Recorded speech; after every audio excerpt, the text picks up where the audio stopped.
Kumanta na lang kaya tayo. Sige nga po, malakas na palakpak para sa Panginoon. Thank you, Lord. Congratulations and happy prayer and fasting po. Ginawang makabuluhan ng Diyos ang ating prayer and fasting. Since January 10 to 17. So thank you so much sa Panginoon. Biyaya ng Diyos na ang fasting, hindi ito isang bagay ngayon na parang burden or something na ang lungkot-lungkot. Ang fasting po ay ang dami nating inaasahan na gagawin po ng ating Diyos. So this morning, gusto ko lang po i-congratulate din po, especially yung ating mga naggagaling ang mga speakers po. Talaga naman din natin matatawaran. Steve Morel, Rick Warren, magaling yung mga pastors po natin talaga. And then for 1 month din po na parang nagbakasyon din po tayo, dahil po sa parang medyo pumangit tayo ng kaunti ng mga nakaraan. Pero ngayon, iba yung kagwapuhan naman ang dinagdag ng Diyos. Iyan ang nagagawa ng panalangin, nahihibang. Hindi ko. Okay, so inyan po, may isang bagay lang tayo natatalakayan ngayon. Na-miss ko po kayo. Alam ko naman din nyo ako namimiss. Paawa. Okay, tingnan natin po ito. May napanood lang ako ng isang reporter. Tinalakay niya or diniscuss niya about top 10 New Year's resolutions. May mga kahula ho ba dito kung anong number 1? Diet.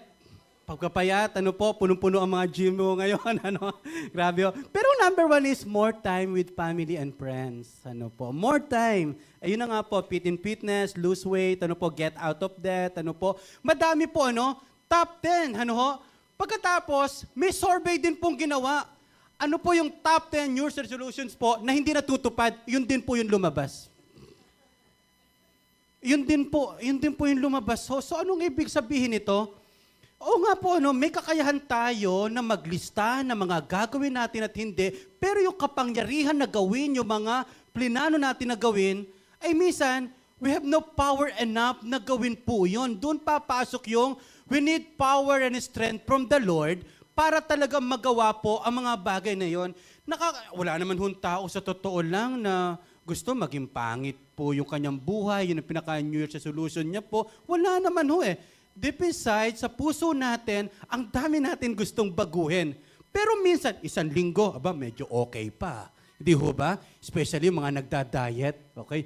Di muna ako magra-rice. Pero magpa-fried rice ako. Yung parang ganyan, Medyo yun po yung problema po natin pagkatapos sa gym, di po ba? Pag nag-exercise ka, cautious ka rin sa kinakain mo, tama po ba yun? Talagang, kung nag-exercise na ganyan, chicken. So mga kapatid, I believe talaga kailangan natin ng tulong ng Diyos, especially sa area nito na sasabihin ko po sa inyo, believe it or not, haharap tayo sa maraming pagsubok sa buhay, especially sa taong ito. We have no idea, last year po, may mabigat na mangyayari sa amin, sa pamilya namin.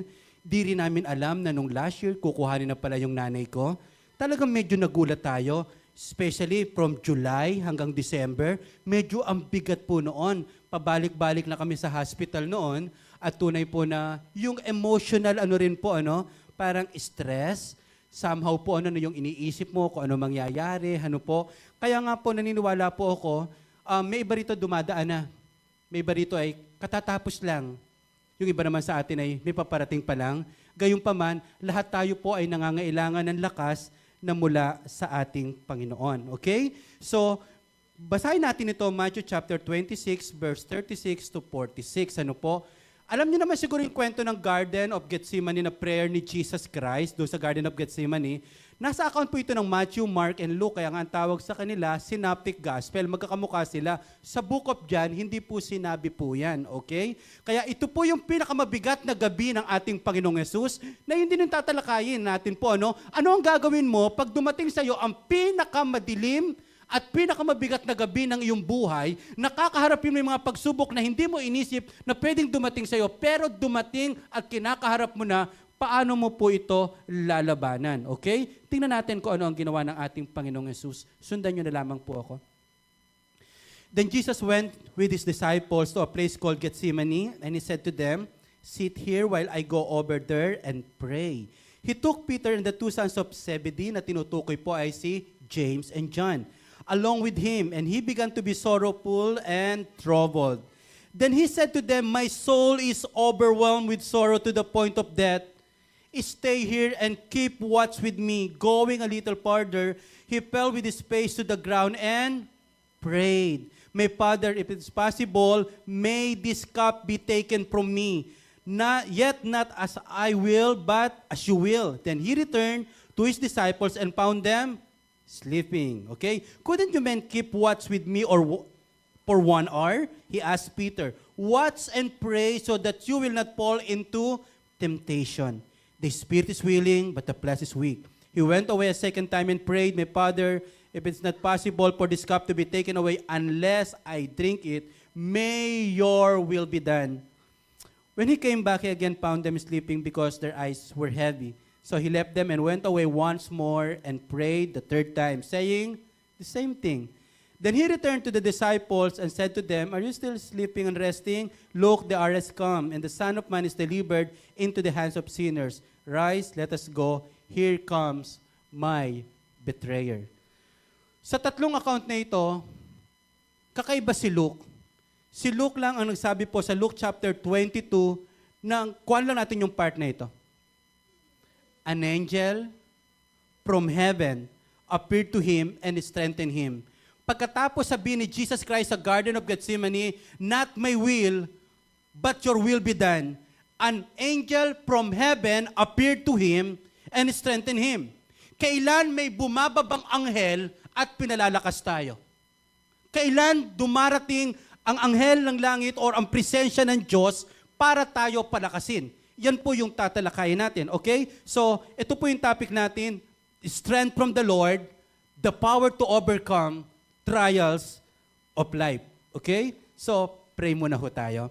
Ang iyong salita ay makapangyarihan, pag-asa at liwanag ng aming buhay, kalakasan po namin. Mangyari po, O Diyos, ihandahan niyo naman po ang bawat isa, even lalo na yung mga dumaraan na po, sapat na lakas at biyaya ipagkaloob mo sa kanila. Yung mga wala pa pong mabibigat na pagsubok ng buhay, hindi po ito panahon din na mag-relax at pa-easy-easy. Ito rin yung time na, Lord, maghanda po kami, O Diyos, sapagkat tunay po, O Diyos, hindi po kami exempted, Panginoon, sa mga bagyo at unos ng buhay. Pero ang nagtitiwala sa iyo ay tatayong matatag at matibay, sapagkat ikaw ang aming kalakasan. Thank you so much, Lord, in Jesus' name. Amen at amen. Palakpakan muna natin ang Diyos. Hallelujah. So, kailan ibinababa ng Diyos ang kanyang presensya at tayo ay pinalalakas? From Matthew 26:36, then Jesus went with his disciples to a place called Gethsemane and he said to them, "Sit here while I go over there and pray." Ang background po nito, ito yung Lord's Supper po, na sinabi ni Jesus Christ, dadakpin ako, pahihirapan ako, papatayin ako dahil sa sala ng sangkatauhan. Na-bothered po yung mga alagad. At the same time, siyempre po, yung gabi ngayon, si Jesus Christ, ano ang gagawin niya? Iyon yung gabi na dadakpin na po siya. Ang ginawa po ni Jesus Christ, nag-pray po siya. Okay? Nag-pray po siya. Pero alalahanin natin, ang Garden of Gethsemane is, hindi lang siya ngayon pumupunta rito. Ngayon lang pumunta. Lagi po siyang pumupunta yan. The sweetest place. The special place para kay Jesus Christ. The Garden of Gethsemane.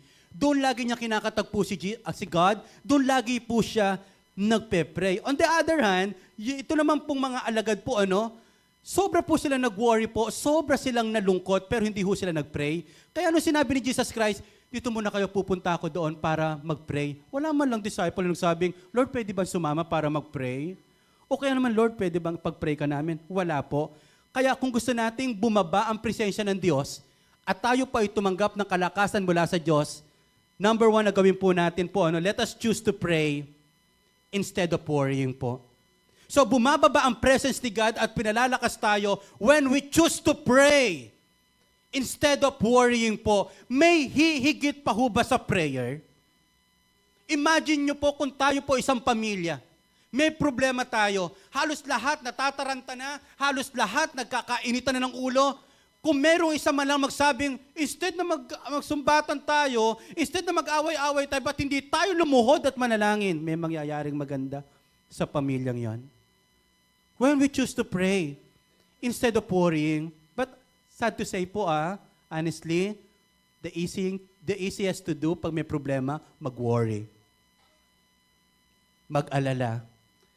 I-meditate yung takot na mararanasan natin. I-meditate yung mga nakakatakot na pangyayari na hindi pa nangyayari pero naiisip na natin sa ating isipan. So mga kapatid, what will you do to face your darkest night? Especially po, yung gabi na bago ka pumunta sa hospital at malaman ang result ng yung CT scan or biopsy. Ano ang gagawin mo sa gabi na bago po o kinabukasan ay makausap mo ang doktor at sabihin ang totoong kalagayan ng iyong kalusugan? Ano ang gagawin mo sa gabi na may problema ka sa anak mo na hindi mo alam kung yung gagawin? Ano ang gagawin mo sa panahon at gabi na hindi mo na alam ang iyong gagawin at gusto mo na sumuko at bumigay? Mga kapatid, sa lahat ng pangyayari natin, may katapat na pwede tayong gawin at ito yung kapangyarihan ng panalangin. Kapag tayo po ay nananalangin, walang imposible sa Diyos. Sa totoo lang, sumasama din ang loob natin sa mga problema. Oo, napapagod din tayo. Pero kapag tayo ay nagsama-sama na para manalangin, may solusyon na lumalabas. May kalakasang ipinararanas ang Diyos. Kaya ang isang tao na marunong manalangin, hindi basta-basta kayang pagupuin ng anumang bagyo at pagsubok ng buhay. Amen po ba tayo doon? Malakas na palakpak sa ating Panginoon. Hallelujah.